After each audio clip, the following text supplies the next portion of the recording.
Varieties, thank you for your love and support. Kenya Gen Z's traveled to Niger and they gave a very powerful speech giving us the differences of the kind of people that we have in Africa. And we can find these people in ECOWAS and African Union. These people who are in the ECOWAS organizations and the AU are there to carry out the interests of the West. So they are being protected so that whatsoever that the people want to happen in Africa will keep happening. And we have youth who are also there for the interests of the same people. The same people who are crying of the economy, crying of their future, are the same people that will allow themselves to be used by these same leaders to loot and cause destructions in Africa. That these youth still do not know why they're here. Some are not even aware of what is happening here. So, we have to reconscientize our mentality and know the reason to which Africa is where it is. If truly we are looking for the way forward, we have to understand that the problem in Africa is not only from the leaders, it is also from we, the youth, because we do the dirty games that these leaders have been mandated to do by the oppressors. So let's listen to this speech. That's the latest around the world, in Africa and in Kenya. Thank you very much, Comrade Blaze and the audience. I will just want to give a few remarks on this important topic that has been raised. And first of all is on the subject of Pan-Africanism, which is mainly territorial. And then we have the concept of the youth, which is on age. And then finally, imperialism, which as we know it, we cannot discuss imperialism without talking about capitalism. So maybe at this moment, I should also quote our African revolutionaries, particularly Amilcar Cabral, because this year we are celebrating 100 years of Amilcar Cabral. And if I'm to paraphrase him, Amilcar Cabral says that without economic independence, then there is no true sovereignty. Without true sovereignty, there are no free men. So, for that very reason, we are here in Niamey, Niger, to say that the Nigerian people are on the right path, that the Communist Party, Marxists, and the Kenyan revolutionaries want to appreciate that the leadership of Niger are actually on the right path to get a true economic independence. And only after the true economic independence can we have true sovereignty, and then we can have free men in Niger. And even for us who are building the base for socialist construction, without economic independence, there is no socialist construction. That is important for us, because if I'm to draw parallels with the Niger struggle and the Kenyan struggle, Niger has moved a step forward in terms of dismantling the neo-colonial system that was imposed by French imperialism.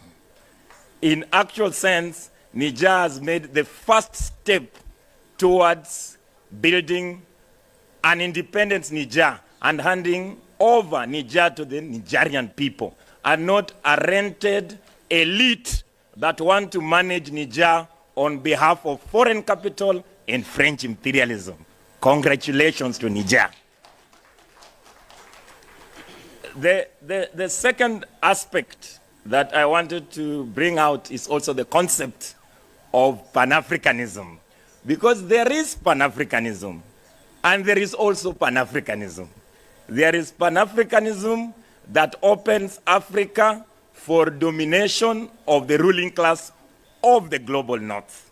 There is also Pan-Africanism that is rooted on the independence of the African people to lay a firm ground for free people to construct socialism. There is Pan-Africanism that is perverted, this concept called Africa Rising, only based on race and nothing. But we also have rented black African people that are stealing from the African continent. These rented African people, of course, we call it probably in a complex terms, comprado class, are the enemies. They are not managing the African affairs on their own. And you know, here we find them in that perverted organization called ECOWAS. And in the African continent, we find them in African Union, only protecting the presidents to manage African resources on behalf of foreign capital. So we are here to reaffirm that the Nigerian Pan-Africanism is a revolutionary and a progressive Pan-Africanism to advance the dignity of the Nigerian people.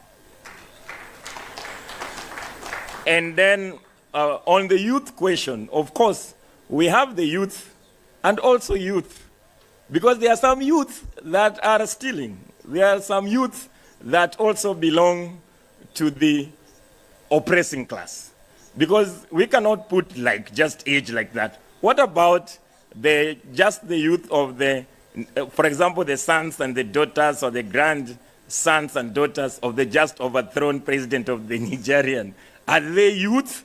I think they are youth that are auctioneers of the Nigerian, future.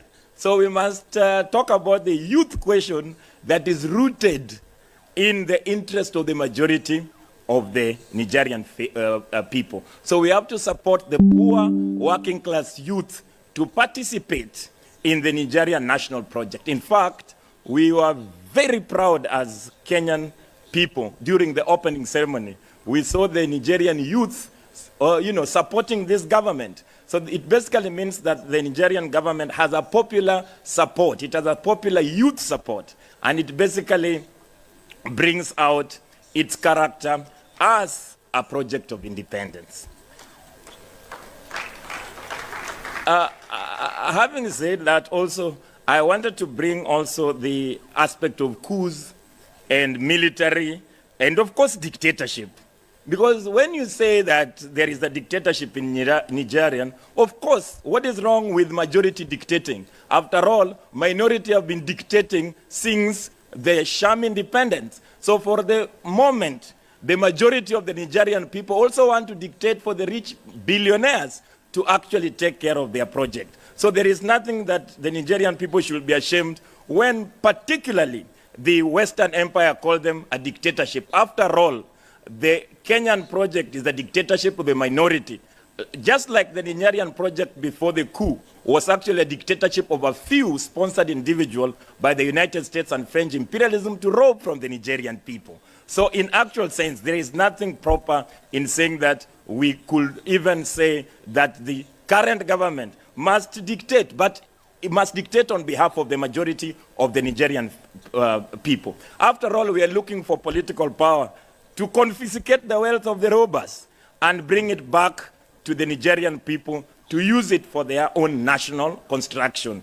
In fact, a few people who have actually hid the Nigerian wealth in Paris, in Washington, they should find themselves in jail, and the negotiation should take place when they are in jail to bring up all the wealth that they have looted in this country before the coup. So we want to correctly say that coups are also not just coups. They are progressive popular coups that are supported from below, like the one we are celebrating today. And they are coups that are imposed by imperialism to continue subjugating and dominating people. So we cannot just lump up coups as if they're all coups, because The United States and French will only support coups if it is to rob the country.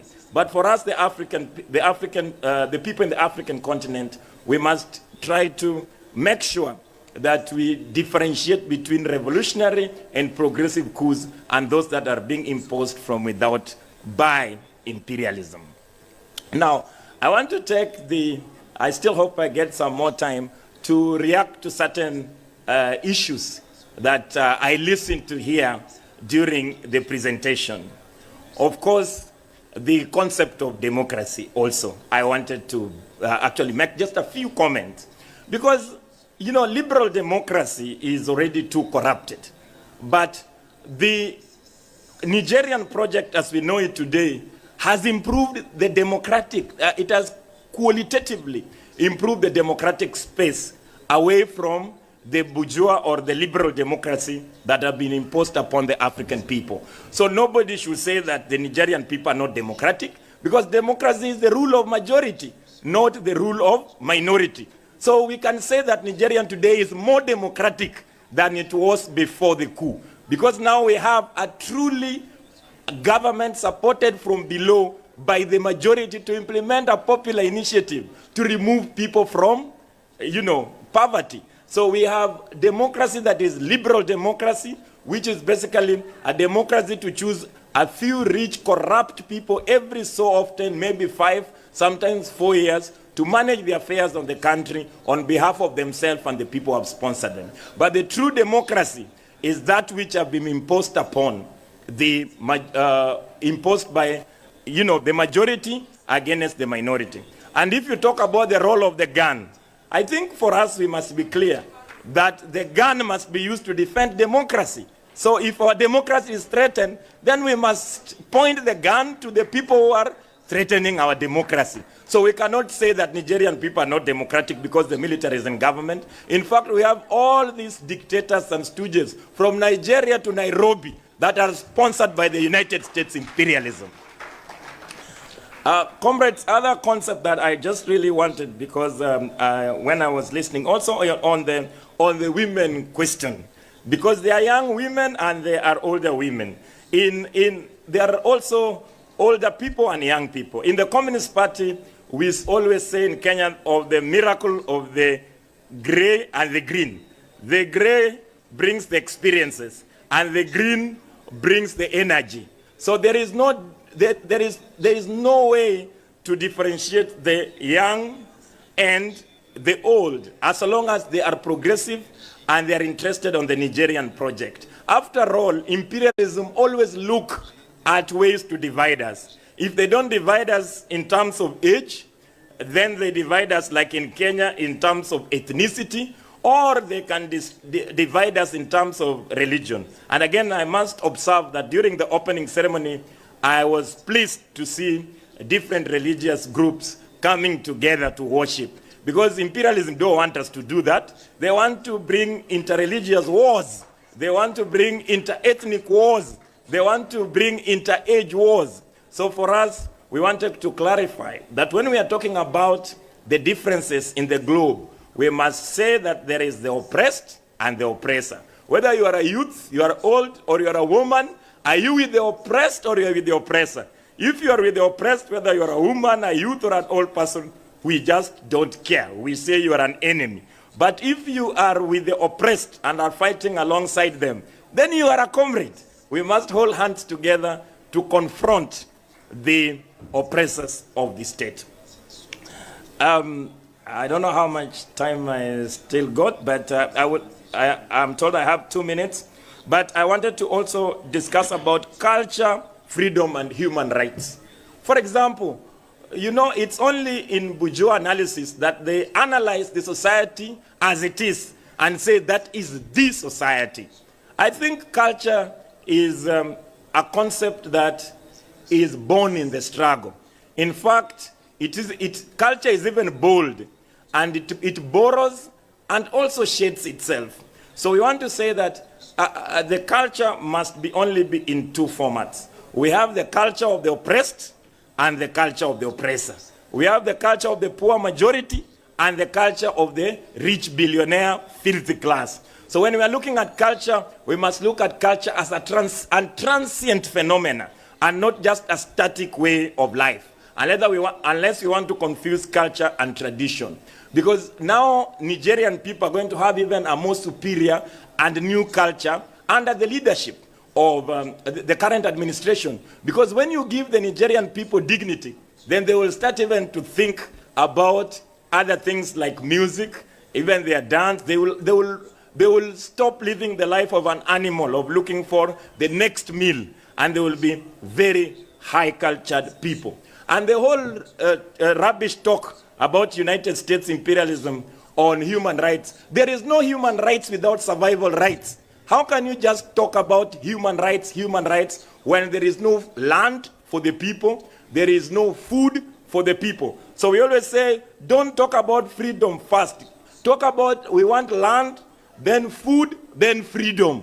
Otherwise, the concept of human rights and freedom in bourgeois logic, it's actually empty. Because you are told you are free to speak, but you cannot act.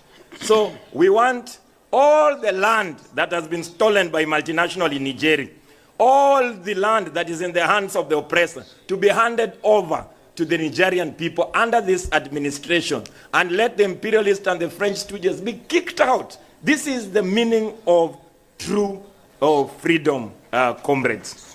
With that many remarks, my conclusion is that we must bring a new logic. That means we must counter capitalist logic with socialist logic. And we do the summing up to make a clear policy for the long-term interest of our movement. Long live Niger.